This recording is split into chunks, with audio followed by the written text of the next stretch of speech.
Happy New Year and welcome to episode 86 of the Unstoppable Podcast. My name is Dan J. Gregory and I am committed to hunting down the secrets of business mastery and human performance. My goal for the Unstoppable Podcast is to share insights from some of the most successful entrepreneurs, inspiring thought leaders, world-class athletes, and prominent celebrities to help you to become unstoppable in business and life. Each week I'll be bringing you a new interview with an inspiring person and sharing my own results as I pursue the answers to the question, how can I create the ultimate edge in my business, make a significant impact, and live an extraordinary life?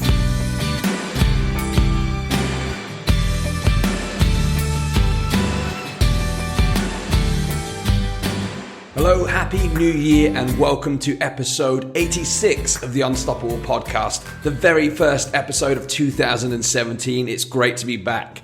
I hope you enjoyed the New Year celebrations and that you are fired up to make 2017 your very best year yet. Today's episode marks the beginning of a special New Year transformation series, and I have an incredible guest for you to launch into the new year the unstoppable way. We're going to walk through a 7-step process during this episode for radical life change. And there's no better time to be thinking about the changes you want to make in your life than the new year. My special guest today seriously brings the goods, so stay tuned to find out more about who we have on today's show. But before I dive in, let's take a moment to check in. It's been almost exactly 1 month since the previous episode of the Unstoppable Podcast, which was published on the 1st of December with Patrick Bet-David, one of the best episodes that I've had on the show so far. The episode was entitled Igniting the Entrepreneurial Spirit, and it was a truly powerful session. Patrick is an incredible human being who is a beacon of inspiration to others who want to achieve great things in their lifetime. So be sure, if you haven't already listened to that episode with Patrick, episode 85, do take a listen. So now, where have you been, Dan? I hear you ask. Well, firstly, I spent 2 weeks in Sri Lanka with my partner Lizzie, and we took a proper holiday, you know, the kind where you take no work with you, zero work. It was mind-blowing and a great rest, of course, but a mind-blowing trip, a transformational trip in many ways. And I have so many lessons to share with you, not only in terms of the business lessons that I learned from immersing myself in a very different culture and observing the people of Sri Lanka, but also in terms of a deeply profound personal insight into who I am. And, I spent time diving fully into Eastern culture and philosophy, and it was really an eye-opening experience and often a breathtaking experience. So I'll be sharing my journey and breaking down all my insights for you over the course of the next few weeks on my solo round. So be sure to subscribe to the show if you've not done so already to make sure that you do not miss out on this. Now, we got back to the UK on the 21st of December, and it felt like we'd parachuted into a totally different world having spent time in a third world country. And it's amazing how quickly that you acclimatize to a different culture and climate. We were just there for 2 weeks. But when we came back, got off the plane in London, we were hit by the cold, the Christmas frenzy, and back into the Western way of life. Checking back into Facebook, I'd taken a break from Facebook during those 2 weeks. It hit me hard. The sound of screaming Sri Lankans at the marketplace was rapidly replaced by the narcissistic, attention-seeking noise of the West on Facebook. And I've got a whole lot to say about that over the coming weeks too. So watch this space. And then when we got back into the UK, we jumped straight back into the festive season, embraced Christmas with our families, and saw in the new year with high hopes of 2017. So effectively, I've had a month-long holiday, and I can tell you directly that I was not prepared for this for many reasons, as good as it sounds. Firstly, I didn't intend to take a holiday from the podcast. I had a whole series of interviews lined up that were due to be put in the system, ready to be published on autopilot whilst I was away.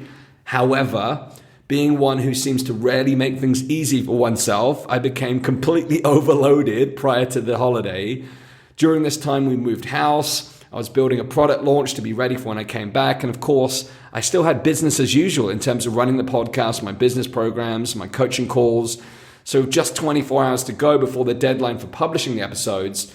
And with none of them completed, I had to make the decision that the podcast would also be taking a holiday with me. So that's why there's been a complete absence of the Unstoppable podcast for the previous month. This is the first time I've taken a prolonged holiday. The second reason why I was not prepared for the month off is because at this present moment in time, my business is geared around specific scheduled launches, and my income is contingent upon this. So this was nagging at me frequently over the month of December whilst I was away, because aside from having the regular rolling payments from existing clients, I was not bringing any new revenue into the business. And this is a scary thought and an area for me of immediate focus in 2017. Now, having studied The 4-Hour Work Week by Tim Ferriss repeatedly, it's probably the most weathered book on my bookshelf.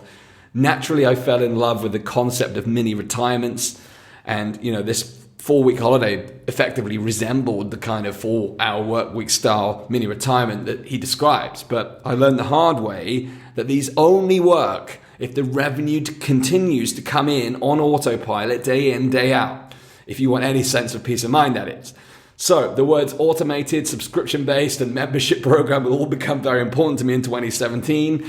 I'm too involved in every stage of the process of running my business. My presence is currently required, mandatory, for every single role within the business, from marketing to sales to product delivery to administration to cleaning and coffee making. This makes my business more of a job than a business. Robert Kiyosaki was right. It's time to build a company and take myself out of the equation somewhat and go from being the business operator to becoming the business owner in 2017. So there's plenty more on this to come. But now let's focus on the very first episode of the New Year Transformation Series. I'm so excited for this session. Our special guest today is Derek Rydall. Derek is part of a new generation of spiritual visionaries and thought leaders, and he is the author of the #1 Amazon Barnes & Noble's bestseller, Emergence, 7 Steps for Radical Life Change. And he is the world's #1 expert on the revolutionary law of emergence. He has trained top executives at Fortune 500 companies, from American Express to Disney, in empowered leadership and communications, and he has coached celebrities and media professionals, including Oscar and Emmy winners, on creating conscious entertainment. As a regular contributor to Huffington Post and host of the top-rated Emergence podcast on iTunes, Derek reveals cutting-edge mindset and spiritual principles and success strategies to achieve financial freedom and abundance, master productivity and creativity, and gain true wealth and happiness. With his global platform, Derek has touched hundreds of thousands around the planet with his message on finding your path, living your purpose, and making a powerful impact. In this episode, Derek Rydall walks us through the law of emergence and each of the 7 steps for radical life change. I'm so pumped for this episode. It's one I will go back to over and over again. So get ready, take out a notepad. You're going to want to take notes. I'm absolutely delighted to introduce you to Derek and his work. Let's get straight into it. It's time to emerge as your best self in 2017. Please welcome Derek Rydall. Derek, a huge welcome to the Unstoppable podcast. I'm absolutely delighted to have you here as part of this transformation series, kicking off 2017 with style. Big welcome to the show.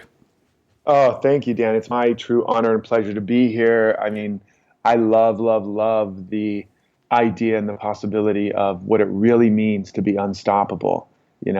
Unstoppable, unshakable, unsinkable, unbreakable. Amazing. I love it. I'm all in, man. I'm all in. I love it. Now, yeah, as we go through, we'll get your definition of what unstoppable means to you. But to kick us off, would you mind just sharing a little bit about what your work is all about and what you're doing at the moment? Yeah, well, I'm mostly known for a principle I coined in a sort of a process called the law of emergence. And it's just based on a core principle of emergence, which is that life is emergent. We know this now from quantum physics. We know that every seed that shows up on the planet already brings with it everything it's supposed to ultimately reveal, and that the seed doesn't go out and, attract or achieve a tree. It's already in the seed. It just, when the conditions are right and they match the pattern in the seed, its potential naturally emerges. And through my own journey of almost dying twice, addictions to drugs and alcohol, and just a crazy journey of self-improvement and success. I had a moment of when I almost died, I had an awareness that most of the ways we try to grow and succeed are actually backwards to how we were designed to grow and succeed. And that's when I discovered this thing of emergence. And I went from being broke and suicidal and living on 19-cent boxes of macaroni and cheese in a one-room apartment to, my whole life starting to work and, building a 7-figure business and $1 million homes and global travel and all these things that I've been struggling and almost dying to achieve. And so what I help people do is to get back in touch with that seed of genius, that seed of power and potential that's already planted within them, that they brought with them, and then how to bring their life into integrity with that, so that that potential that they brought with them, that purpose, can naturally unfold and emerge in their life, often in ways they can't imagine, and with less of the stress and the struggle that usually accompanies most other, techniques and approaches to growth and success. So I help people get in touch with that seed, get in touch with that pattern, that purpose, and then design a way of life that makes it inevitable that it could unfold. Wow, Derek, that's fascinating. That's really interesting because just today I interviewed a gentleman called Christian Thompson for the UK who is all about helping people become superhuman. And he talks about a very similar analogy in terms of the human being being born with a certain pattern of DNA, but then it's all the environmental factors that then will have an impact on the growth of us as human beings in terms of our health, our well-being, and how we operate. And I love the way they use the acorn as the symbol, because it's very similar. If you put an acorn in the right soil, then it will grow and become something magnificent. But if you don't give it the nutrients and the environment that it requires, then a very different outcome is possible. So I'm fascinated to speak more about that. But before we do that, would you mind sharing a little about that kind of near-death experience that you had? I talk a lot with my guests about defining moments, and that strikes me as a really defining moment. I'd be really curious to know a little more about that. It definitely was a defining moment. And there was a couple of those moments. I had struggled for many, many years to improve my life and get over childhood, or at least through my perception, and achieve success and all that. And after a decade or more of struggling for self-improvement, the only thing I'd improved was my ability to describe why my life was so messed up. I had a lot of improvement in my ability to describe why things didn't work, but things were still not working. And as I said, there was so much pain around trying to make my life work that I got addicted to drugs and alcohol. Wow. And I almost died of an overdose. And I remember lying in the emergency room with the IV snaking out of my arm, and the doctor telling me I'm lucky to be alive. And I didn't feel lucky. I didn't feel lucky to be alive. And I didn't take that as good news. But I couldn't understand how all my efforts to make my life work had literally almost ended my life. And my brother always said I had a thick skull, a big head. And so the universe, even though it took a 2x4 to my head that day, it wasn't quite enough to crack me open. So I just figured I need to work harder. I need to work smarter. I redoubled my efforts. I dug in, and things got a little bit better for a little while. And then while I was doing a movie in Jamaica, everything went sideways again. A messy breakup. The film started going sideways. They fired the director, fired the lead actress, and we had to reshoot the entire movie. And I just was in such a place of disillusionment. I decided I was going to go diving in a coral reef on my own, which was the first mistake.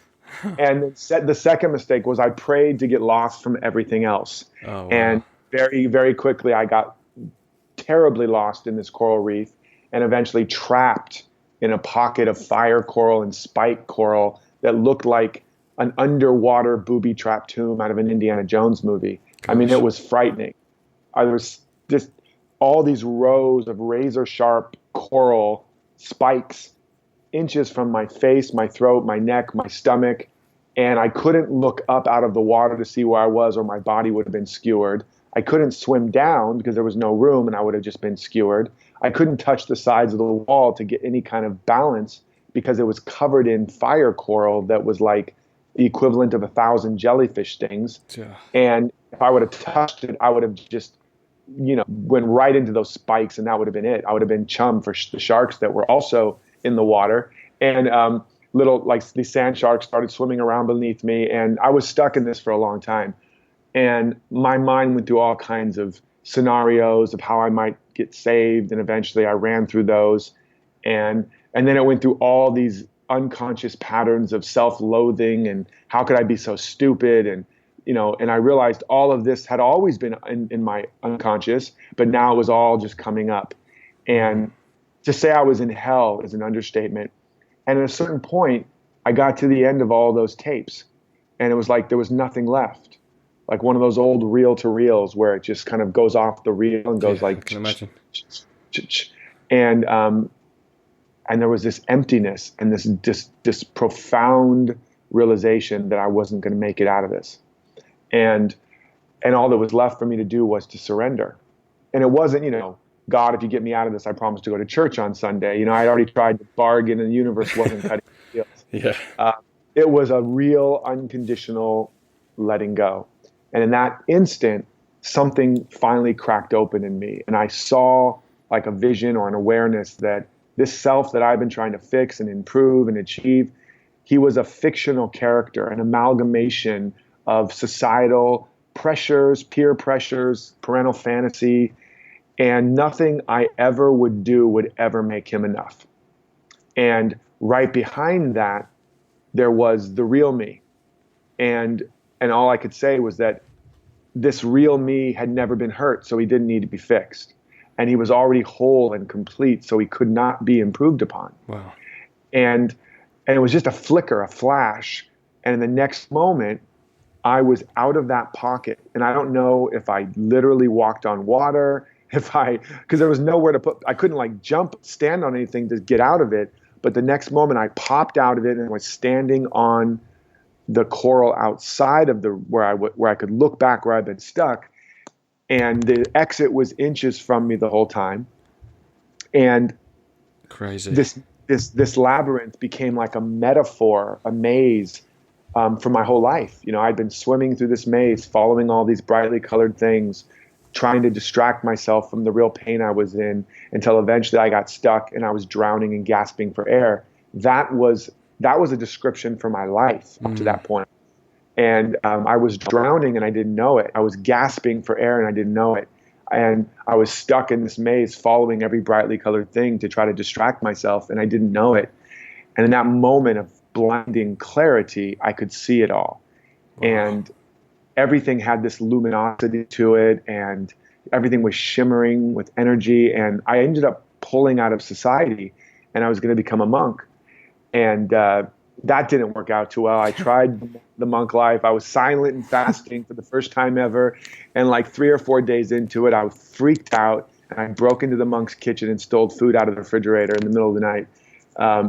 And, like some little feral creature scurrying out of the forest, opening up this big refrigerator, like enough so that the light doesn't go on, because they were literally down the hall sleeping.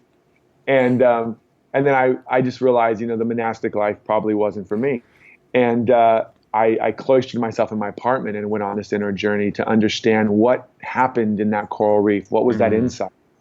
And that's where I discovered this idea that everything is already in the acorn. The oak is already in the acorn. The apple tree is already in the apple seed. But not only is the apple tree in the apple seed, and entire orchards upon orchards of apple trees are in the apple seed. And it was like I suddenly had this awareness and this clarity.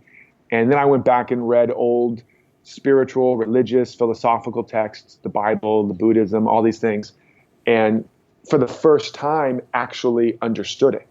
Wow. And just suddenly all these mysteries and enigmas of metaphysics and mysticism and religion and philosophy, all the shroud of mystery around it all, because of the dogma and the doctrine and all the different cultural ways that people express themselves throughout the ages, all of that just kind of dissolved.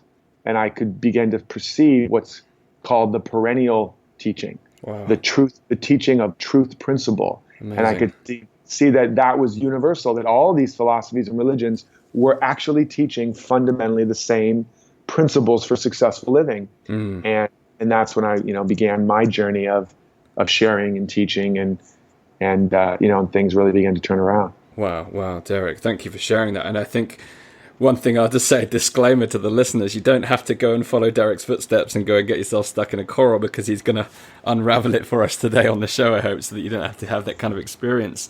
Wouldn't wish that on anyone. But in those moments when you were trapped underwater, how long were we talking? Was that minutes? Because I just can't even imagine what your brain must have been, how fast your brain must have been operating. But how did it feel in terms? Were your thoughts coming you fast? Was it like a slow thought? Did life slow down? Yeah. What was it like? At first, it sped up, and it was panic, and oh my God, what am I going to do? What am I going to do? So there was that. And then as I realized I had to breathe in these short staccato breaths, because if I breathed too deeply, I would have been punctured. And I had to swim to keep my level in the water with the tips of my fingers. Gosh. Because if I did an actual stroke, I would have pushed my body right into these spikes. Crazy. So it was a panic at first.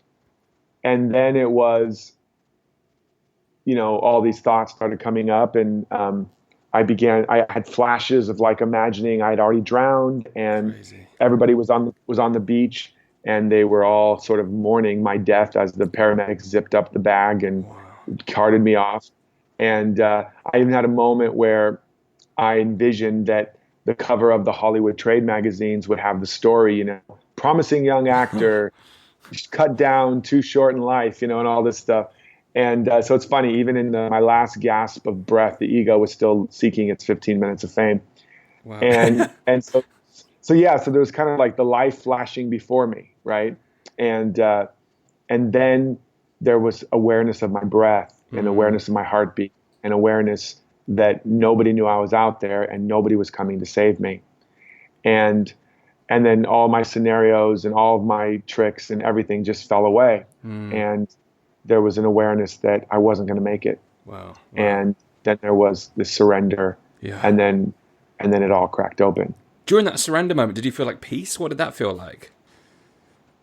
Or was it just so instantaneous? It was so quick that as I'm feeling into it right now, I'm aware there is this moment of complete release. Wow. But then in the very next moment, I was like out of there. Yeah. So, but then everything afterwards had this shimmering quality to it. So something, it was like everything was just now. And I don't usually share this part of the story, but what the heck? I mean, people might think it's really weird, but that night in my hotel room, it was such a radical shift. And yes.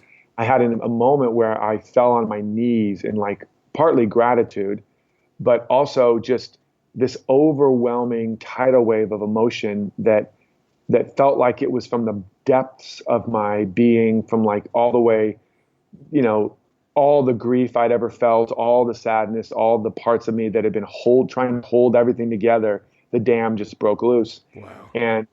And I fell forward. And again, who knows what really happened, but I literally fell forward. It was so intense, the emotion, the energy. And my experience was that something caught me. Wow.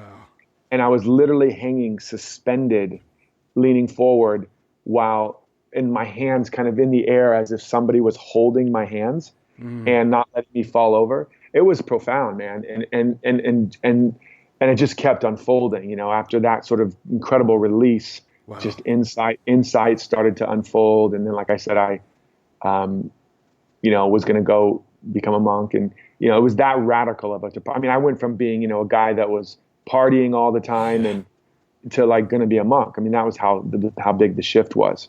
Absolutely. And when did you make the decision that you would take the path that you're on now? And what led to that decision?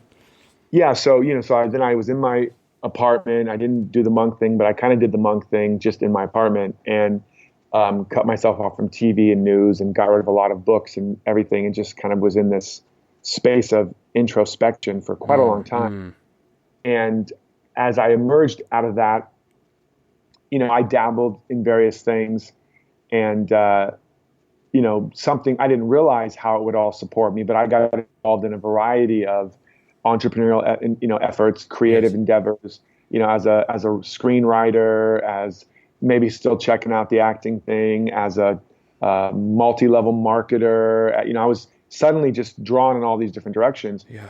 and was successful in a variety of them at certain levels. And then there was a book that I ended up writing about the entertainment industry and sort of conscious entertainment and media.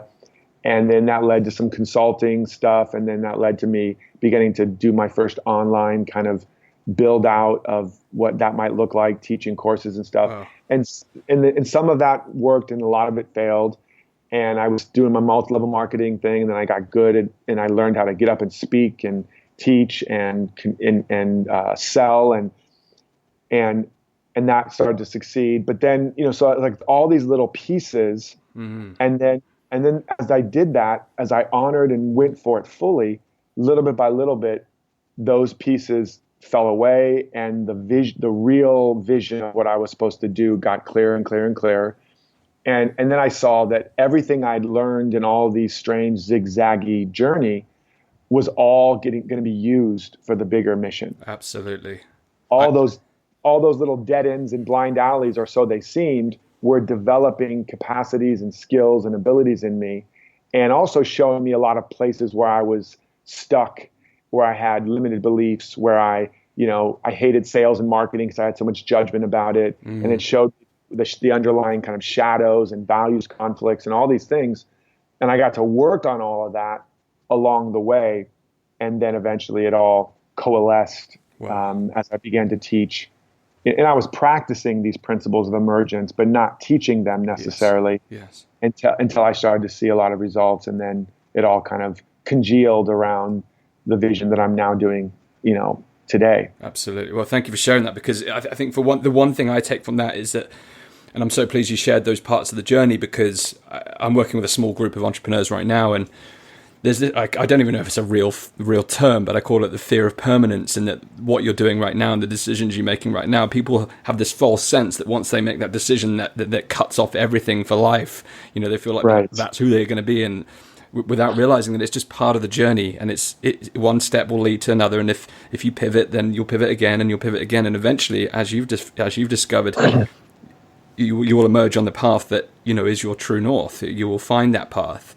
So I really honor you for sharing that, because so many people get so wrapped up in what should I be doing right now, and is it the right thing, rather than just allowing it to be and allow it to unfold so that they can experience whether it's the right way or not. Exactly. That is actually one of the biggest pitfalls to the entrepreneurial life, is this question of, am I doing the right thing? Is this, and then if you get into like the spiritual or personal development circles of entrepreneurs, then it's like, is this my ego talking or my spirit talking? And it starts to, has layers of resistance to it. And the way it works is, it's an interesting irony, because on one hand, you have to be continuously flexible and available to the real and spontaneous emergence of what's true for you in any moment, let alone any day, let alone any year. You have to be constantly open and available to the revelation or the breakthrough or the new guidance. But at the same time, again, you have to also be willing to be fully committed to the direction you're in. And so it's an interesting, ironic balance, because real growth and change does not come about unless you are committed all the way through to the other side of a particular goal. What most people do is they hit all these thresholds along the way. Oh, it's too hard. Oh, I'm scared. It's not working. Maybe this is the wrong way. Maybe this is the wrong thing. Maybe I'm wrong. And then they pull back away, and they try a different way. And then they hit the same thresholds. Yep. They don't realize that they're just ego thresholds, and they pull back and they try another way, or they pull back and let the momentum die, and then they start up again a few months later. And what they are is like a plane circling the runway, but the minute it starts to get liftoff speed and the cockpit is shaking, because they don't understand that's not a sign that something's wrong. That's a sign you're on the verge of liftoff. Then you pull back on the throttle and you circle the runway again. And that's why the average person doesn't really live 70 to 90 years. They live the same year 70 to 90 times. Yes. Because they're constantly changing directions, programs, relationships, hopefully their underwear, but they're constantly changing. And they're not, what the Zen teaching says, take the one seat, which means sit there and don't move for a period of time, no matter what comes up. It's like Buddha under the Bodhi tree. All the demons are tempting him, and he just keeps sitting. Sit through those fears and temptations and boredom and frustration, and all of that will get transmuted into new insight, new power. And it's important to know that your conditions do not determine your destiny. Your character determines your destiny, and your character is built out of your habits, and your habits are developed through what you are consistently committed to. And what you commit to is based on the intention or vision for your life. So you can change the course of your destiny, but you have to build your character. And that only comes from saying, okay, I'm going to write this book, or I'm going to build this coaching practice, or I'm going to, whatever the case may be.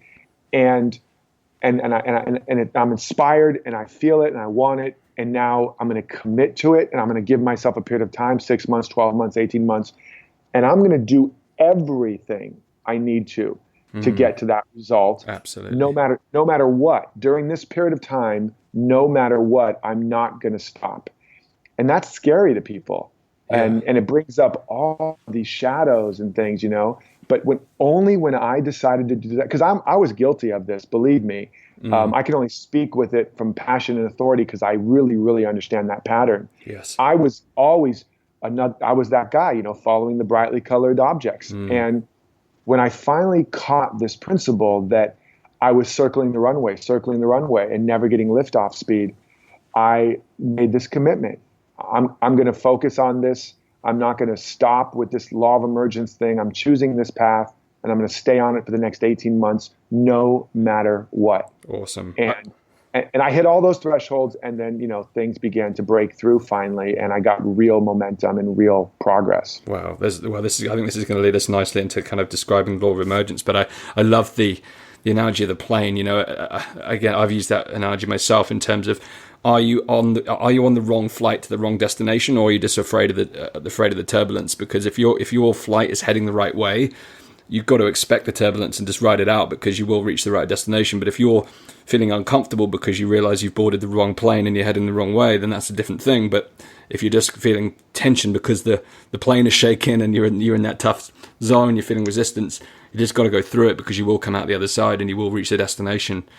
Yeah, and I wanted to say one other thing, Dan, if I can, because I want to even go one step further and give people some hope and understand that even if you are, eventually going to discover you went in the wrong direction.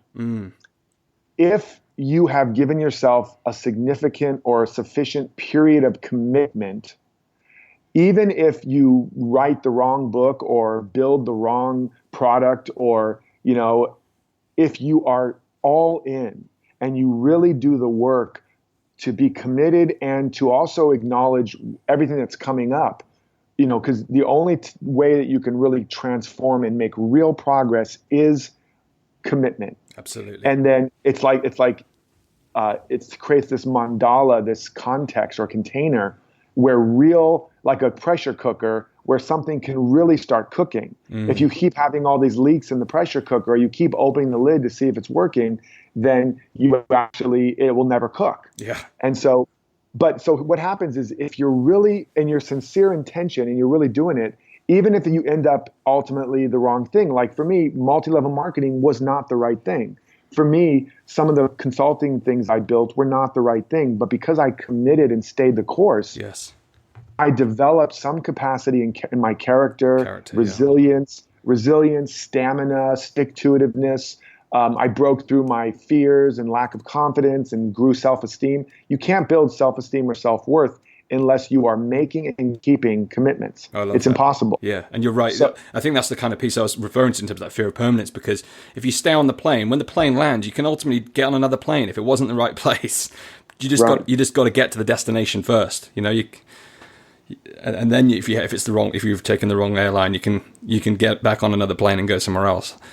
And the way life works is life wants to put you in the right place. Understand that there's a principle going on in the universe, in the world, and just like in nature, that it needs you to be in the right place so that you can fulfill the function that you were created for. Just like every other species in an ecosystem, everything has a purpose and a function, and left to its own devices, the ecosystem falls into perfect order and balance, and everything does its job. Life is trying to put you in the right place so that you can serve your purpose and function in the greater human ecosystem. And if you are all in and you're committed and you're growing and you're transforming, if that environment is not the right place or that relationship, life will move you. Yes. Because it needs you to be you. And it's a trusting of that process. Awesome. I think this kind of really leads nicely into the next part. I'd like to talk about the law of emergence. I know the first component of that is having the complete vision. Would you mind walking us through the law of emergence, introducing what it means and how people can apply it to their lives? Absolutely. And so as I was talking about before, the basic principle of the law of emergence is described as when the conditions match the pattern already in the seed, then its potential naturally emerges.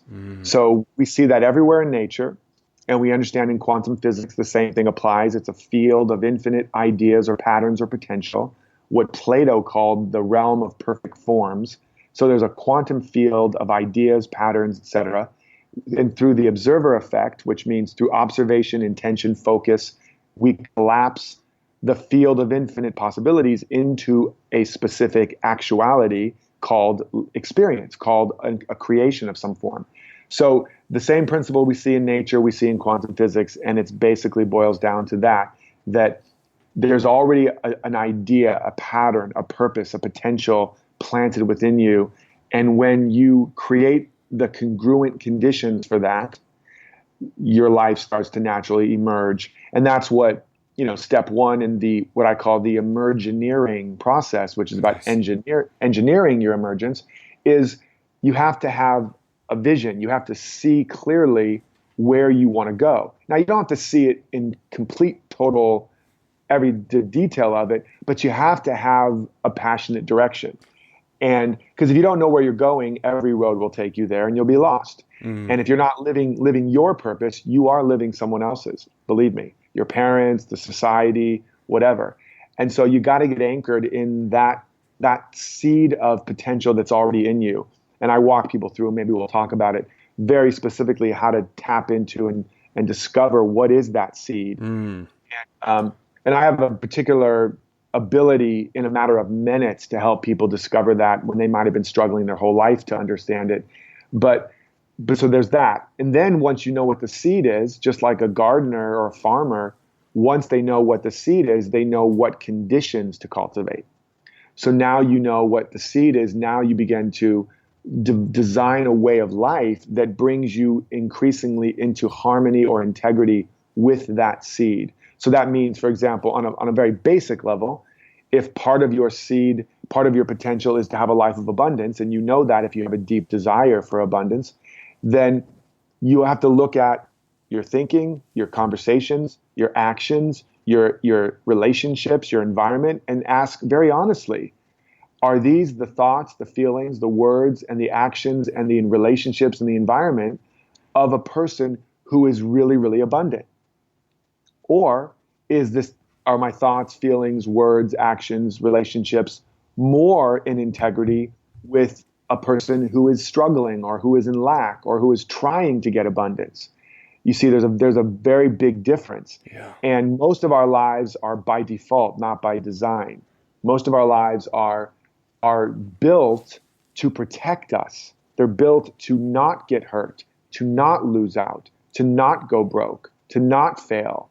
They're not built to truly thrive and expand and access and actualize our full potential. Because that means really living on what I call the emerging edge, living on the edge of your own creativity and not holding on to what's safe and secure and sure. Well, I remember one definition of enlightenment was you're falling through space, you have nothing to hold on to, but there's no bottom. And then it's this kind of availability and openness. And so you first have to know what it is, then you have to cultivate a way of life that is in integrity with it. And I'll give one quick little metaphor also. Sure. Because some of this, again, can sound kind of woo-woo, because you can't see a lot of what I'm talking about, just like you can't see the oak tree and the acorn, but nevertheless, it's there. Yeah. So it's like your potential, your abundance, your health, your wealth, your genius, all of that is actually already broadcasting energetically at a frequency right where you are. But until your frequency, which is dialed in through your mental, emotional, and physical, structures, until that is in alignment with that, you're not going to be able to experience with any permanent way that potential. So an analogy to that is right where you are inundated with broadcasts. And somewhere in that broadcasts, that soup of broadcasts, your favorite music is playing. But it's not manifest. It's not a part of your experience. But nevertheless, we can all understand that it is in the field of our space right now. We know that it's not somewhere down in the street that I have to get to, that the broadcast is right here. So when we tune the dial of our radio so that the frequency of that receiver matches the frequency of that station where our music is playing, that station becomes manifest. As I like to say, you have a manifestation. Nice. And so that music now is a part of your experience. Now, where was the music before you tuned into it? It was right there. Yeah. You didn't have to run down the street. You didn't have to sit around and wait. You didn't have to build a band and create it. It's right there. And so fundamentally, and by the way, when I went back and studied all the teachings, religion, philosophy, this is what they're saying. They're saying heaven is within you. Get in touch with it. Nirvana is within you. The Tao is within you. They're all saying, wake up, people. Stop looking at the appearances and judging. Look within you and discover that everything you've been struggling and striving for, you've already got it. Wow. It's already here, but you got to develop the discernment, the soul senses, whatever you want to call it, to be able to see it and feel it and get in touch with it. And that's what I, of course, give people as the tools to do that. Sure. And then just on that, Derek, because obviously your defining moment, I guess, really helped play its part in enabling you to find that. So yeah. How does someone go about finding that without having to have some external defining moment? How can they create that within themselves? Is there a practical tip that you can give in order to help people to tune into that? Absolutely. As much as I love going down the rabbit hole, I'm also all about real world results, and that shows. I'm not living in a cave somewhere in the Himalayas. I'm, out in the world where the action is. And so it's not as woo-woo or airy-fairy or as it seems.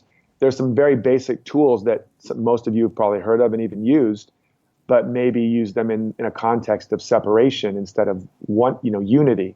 So like, for example, visualization is a tool we all understand, and we understand the power of it. Yes. The problem is that often when we're doing a visualization, we are doing it to make something happen. We are doing it to attract something. We're doing it to manipulate appearances. And so even if we manage to will ourselves into a bigger paycheck, we often find ourselves just broke at a higher income bracket. Interesting. Or we manifest that new house, but we find ourselves even less at home. Or we manifest a new job and end up with the same jerky boss just wearing a different uniform, right?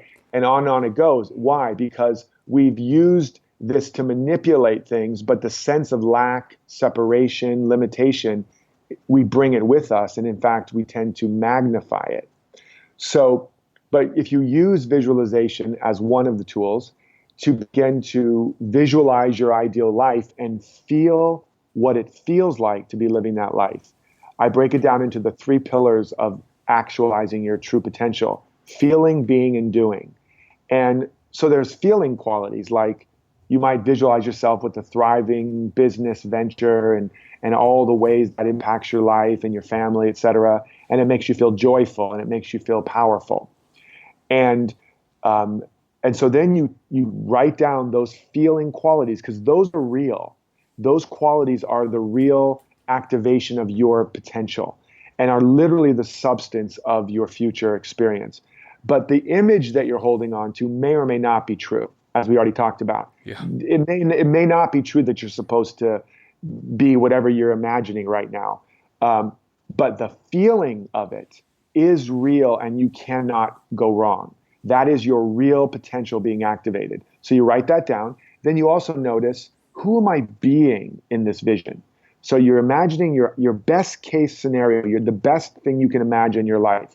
Not a vision of what you think you should or could do, but if I was a genie and I said, if you could have the life of your dreams, truly fulfill your heart's desires, and be, do, create, and contribute at the level that you deeply desire, and you could have that and it would work and you'd succeed, what would that be? And so you start to imagine that. Now you feel the feelings, you write those down, and you notice, if I was living that life, who would I be? How would I show up? And you start to notice in the vision, I'm being more spontaneous. I'm being more generous. I'm being more playful. So you start to notice the being qualities, which are more active. There's something you can do.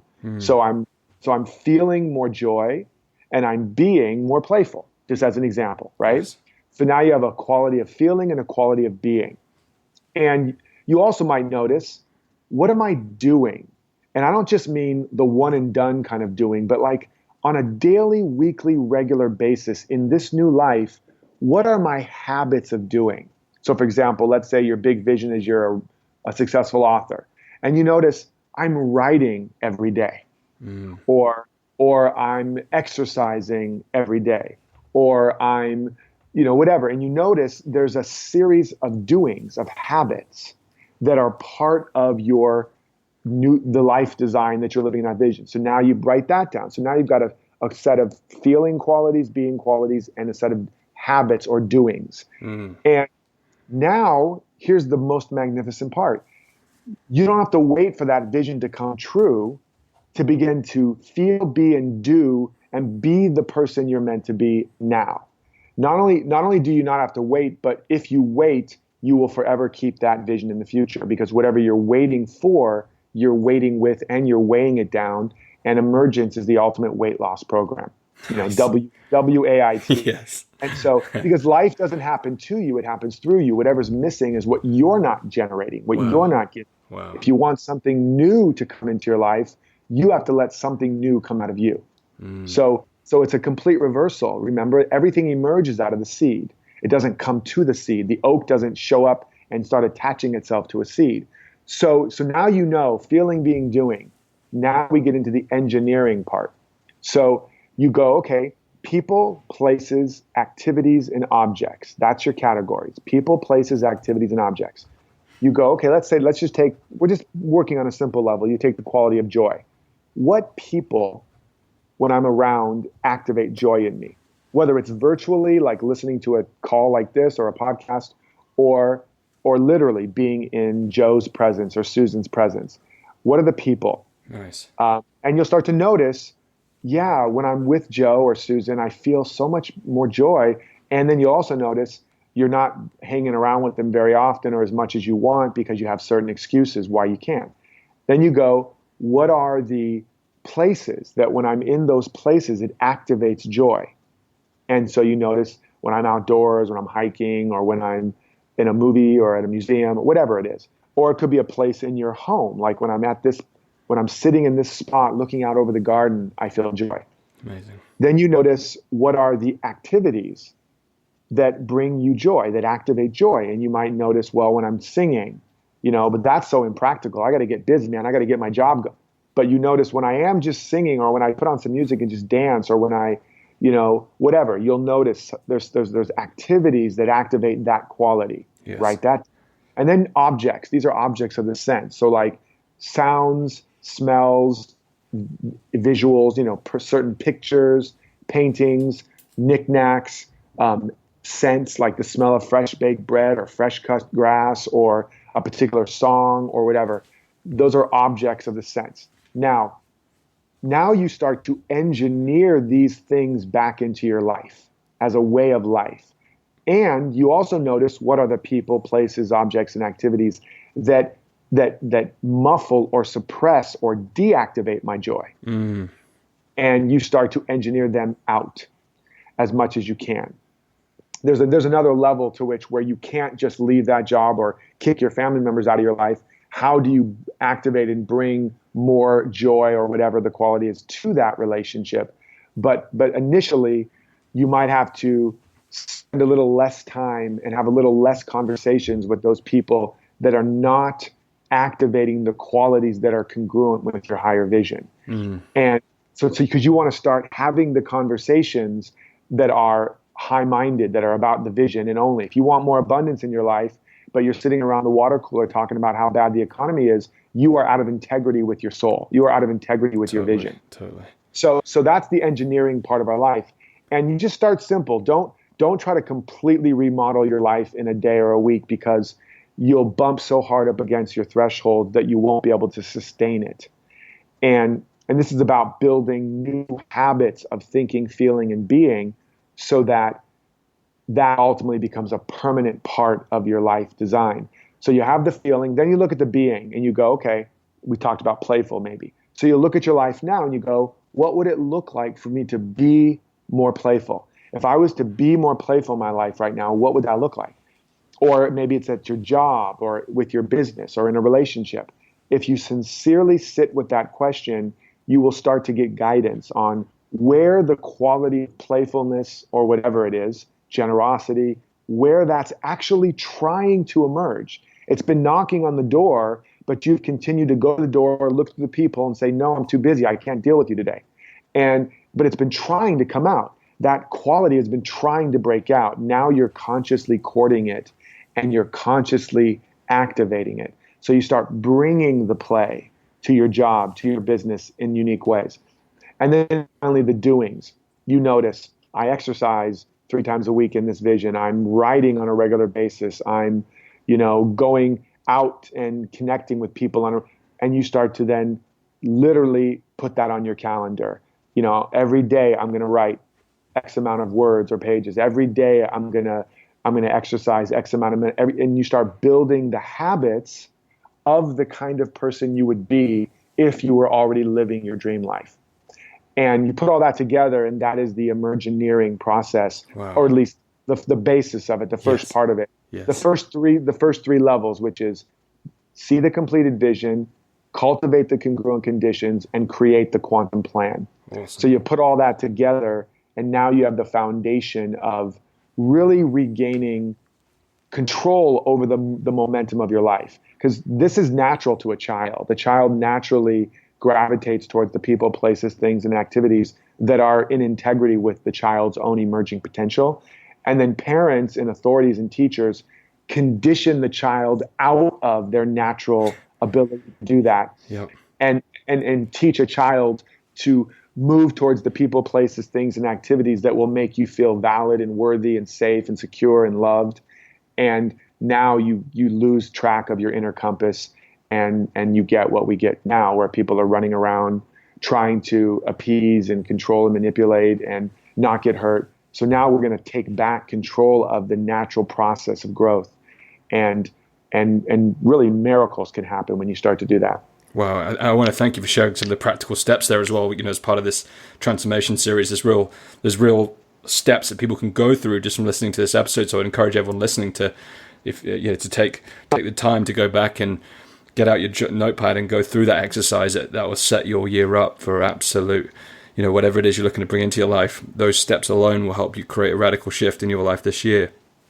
Absolutely. And I want to say something else, because there's an important distinction.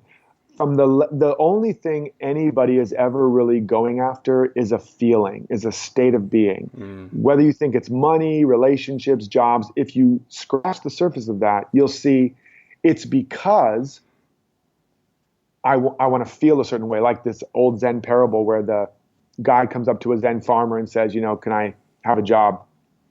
And the Zen farmer says, you can have a job, but I'm not going to pay you. What do you really need?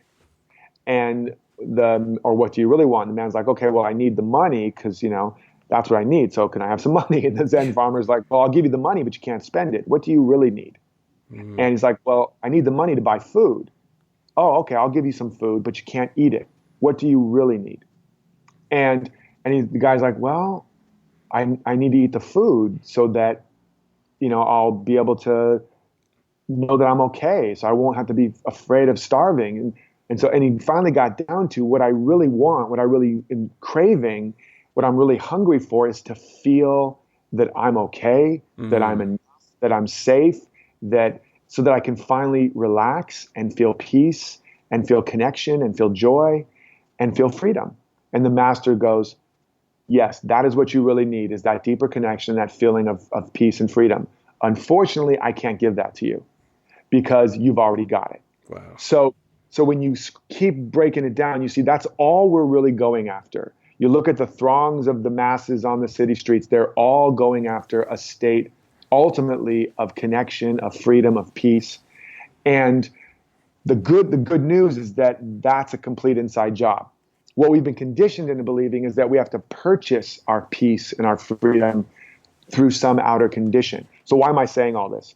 Because the quicker and the sooner you can realize what I just said is true and set up your year so that you understand that at the end of the year, what matters most is not how many possessions you have, but how much greater possession you have of yourself. Wow. That's what makes the difference. At the end of the day, at the end of a year, at the end of a lifetime, what's going to matter most to you is how much more of you've reclaimed, how much more of your innate power and joy and peace and love and connection and inspiration. And that is a complete inside job. So as you're setting up the big goals, the outer goals, which is fine, why I call it a quantum plan is that you have to also be aware of what are the inner goals. Why do I really want to have the money, the business, the name, fame, and fortune? It's because that'll make me feel peaceful, joyful, powerful, confident, worthy, etc. Beautiful. So now that's your real goal every day. Even though you'll do all the actions to achieve the outer goal, in every day you want to remind yourself, my goal at the end of this day is to have a little bit more uncovering, discovering, embodying of joy or of peace or of a sense of my self-worth and value. That's really what I'm setting out to do today, even while I'm making all those cold calls or writing my book or whatever I might be doing. At the end of the day, I look back and say, is there a little more joy, a little more peace, a little more freedom, a little more? Then I know that's a good day. Even if I didn't get the job or get the client. And if you will truly do that, as you embody those qualities, as you embody more joy, more peace, more gratitude, more freedom, because those qualities are literally the substance of your entire reality. Everything in your life right now is built out of the energy of those qualities you've activated. Then, and this is not woo-woo, this is also quantum physics. Then you will discover that the universe keeps giving you experiences that reflect the state that you've activated internally. So you live in a state of gratitude, life will keep giving you reasons to be grateful. And it will look like it's showing up, causing gratitude, but you'll know you're radiating gratitude and that's creating an experience that reflects that. And your life will become more and more in order, more and more on track. And when you get to the destination, you get that big paycheck or you get that money, you'll know your source of joy and power isn't in that paycheck. You'll know that you brought joy and power with you into that job or that opportunity. You didn't go into it to get it. Wow. Now you're free. And now you can be your authentic self and share your authentic truth and really take a stand in a place of power. But as long as you think it's coming from someone or something outside of you, you will forever be a slave to conditions. So as we're setting up the course for the new year, I just think it's very important you make those distinctions between the outer goal and the inner goal. And you remind yourself on a regular basis what you're really building. And what you're building is a field of dreams inside. Wow. And then, Wow. and then the people will show up outside. That's amazing. Thank you so much, Derek. Derek, so we've really covered kind of the first three principles in some real depth, which I really appreciate. So I know that the listeners will be itching to find out more about the remaining four. I know there's 7 steps. So would you mind sharing how the listeners can find out more about your work and your book? Absolutely. And before we jump, well, yeah, and I'd love to come back and just talk briefly about the 6th step, which is about embracing what appears broken. Because this is a really big revelation for people. But yeah, if you want to, what I want to give you guys is a free course, an e-course, audio course on the law of emergence. So if you just go to lawofemergence.com, you can grab that and begin to apply and really learn more about this principle and how it works in your life. And if you want to, get the whole kind of breakdown of the 7 steps, what I call the emergineering process, you can also grab my best-selling book, Emergence.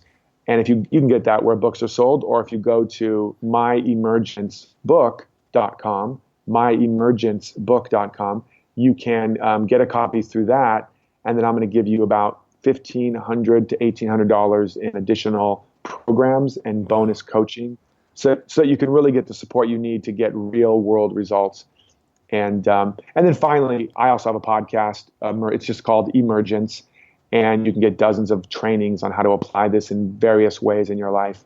So those are some ways: the Emergence Podcast, lawofemergence.com, or My Emergence Book. You'll have plenty of material to dig into and to get very real, very practical results. I mean, like I said, I'm an entrepreneur. I built a 7-figure global business.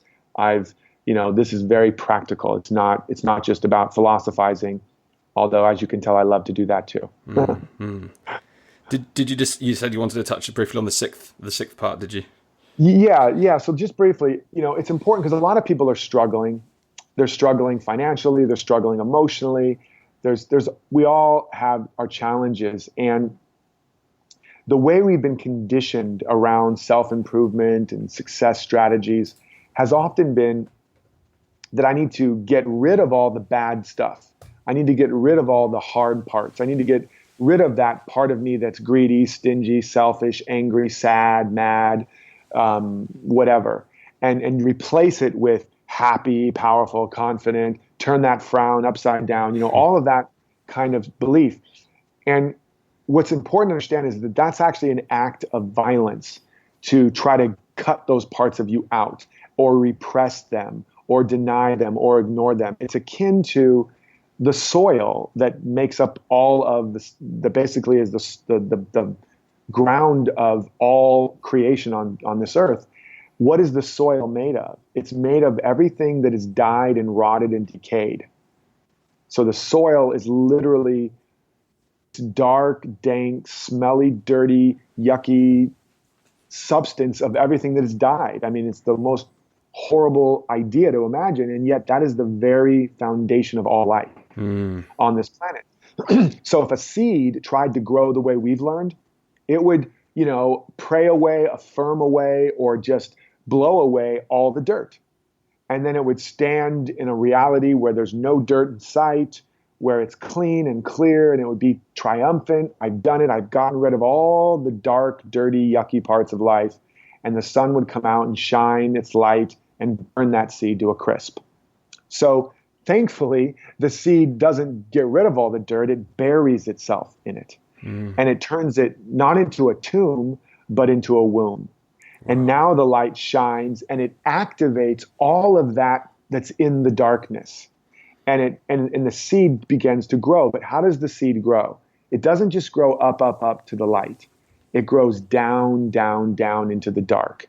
And the deeper the roots, the taller the shoots, and the richer the fruits. So those parts of us that we're struggling and grappling with, those parts of us we hate, those parts of us we just wish nobody will ever find out, those parts of us we're working so hard to get rid of, the lazy, the irresponsible, the crazy, the weird, all of that is the soil of our life that we actually need to embrace. When you embrace your selfish self, you don't become more selfish. You master the ability to have great self-care. You master the ability to have healthy boundaries. When you embrace your anger, you don't become a raving lunatic or a bitch or a jerk. And a lot of women struggle with this the most. And I say you have to embrace your inner diva bitch, because when you embrace her, and the women love that, when you embrace her, that you don't become that, you finally get access to your power. And so on and on, when you embrace your freak or your irresponsible self, you become able to break the rules and the boundaries and the shackles of limitation and be a revolutionary, be a visionary. But we don't understand that. So we work really, really hard to be better people, to be nice guys and girls, to be helpers and people pleasers and do-gooders, or we work really, really hard to be successful and not a failure, to be wealthy and not poor. But all of those parts you're trying to not be are literally creating all kinds of self-sabotaging experiences, procrastination, stagnation, a lot of the things we've talked about. So what I call, it's called shadow work. But when you embrace these parts of you you've been denying, running from, afraid of, judgmental of, most of what you've been struggling to achieve in your life, you'll start to have access to. And when you don't embrace them, you will attract people in your life that will push your buttons all day long. That's your shadows talking. Yeah. And you will find yourself constantly feeling like a victim of conditions. And so, we don't have time to go down completely on how to work with it, but my invitation to you is to begin to, if you can identify one of those shadows, you can go to derekrydall.com/shadow process and actually get a downloadable process to walk yourself through it. Wow. I go much more in depth in my book about it, but at the very simplest level, if there's a part of you that you hate, a part of you you're trying to get rid of, what I invite you to do is just begin to do a practice of actually embracing that part of you and asking that part of you, what does it need from you for it to feel finally seen and understood and accepted? What does it need from you? And if you'll do that and start journaling about that, you'll start to hear things like, I need you to take better care of yourself. I need you to have that hard conversation and take a stand for yourself. I need you to whatever. And you'll start to get guidance again on this next stage of your own life that's trying to emerge, but you've been pushing it away and denying it.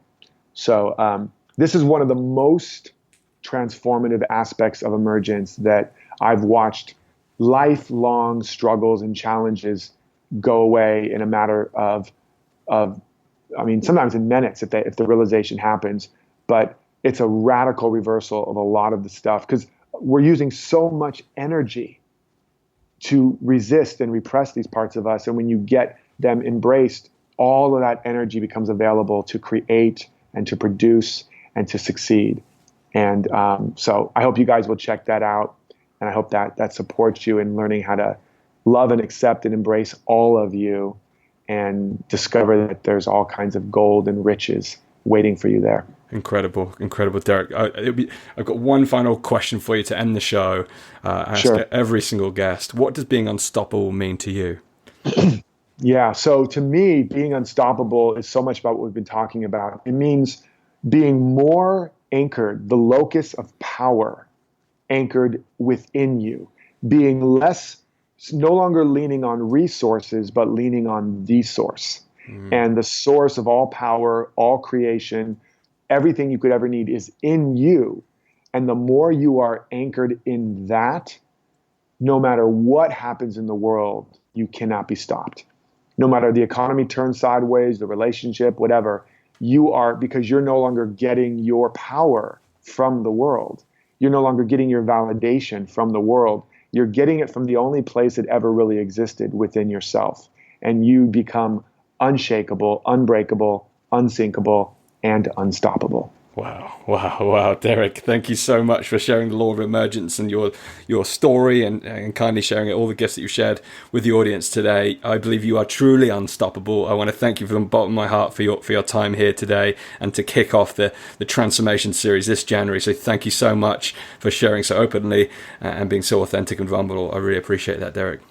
You're welcome, Dan. It's been my honor and pleasure and my intention and vision I'm holding for all of you is that this next year now unfolding is going to be your best year yet. Wow, what a mind-blowing start. I'm absolutely so grateful to have connected with Derek and have brought him to the show for you guys today.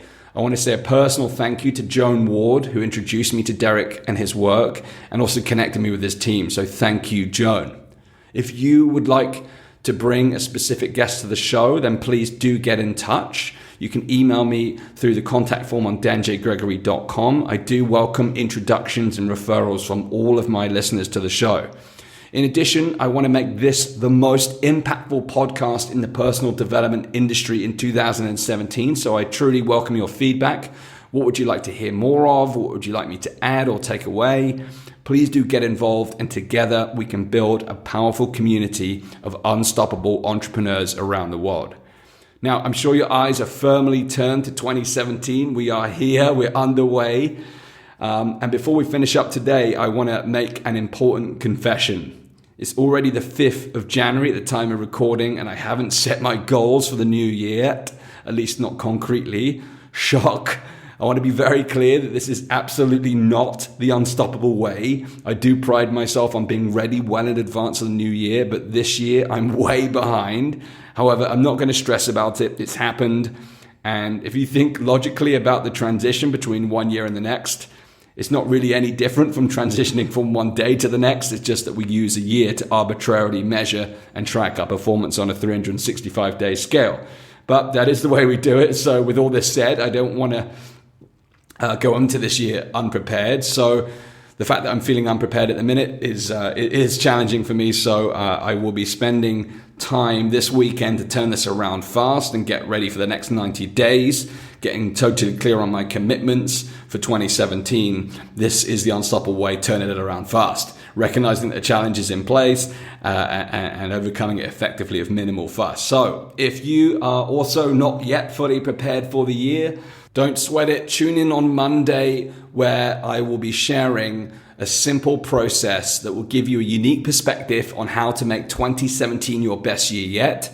I'm sure your planning is well underway and you're all ready to hit the ground running, but this session will look at the whole annual goal setting, New Year's resolution thing from a totally different perspective. And my intention is to make you think very differently about the usual goal setting processes that we all tend to go through. So, in order to make sure you do not miss that episode, tune in on Monday and subscribe to the show to make sure you never miss a word. And please do share this episode, play your part in helping others to become unstoppable in 2017. Until next time, go out there, unleash your greatness, build your empire, make your impact, and live your ultimate life. You are unstoppable.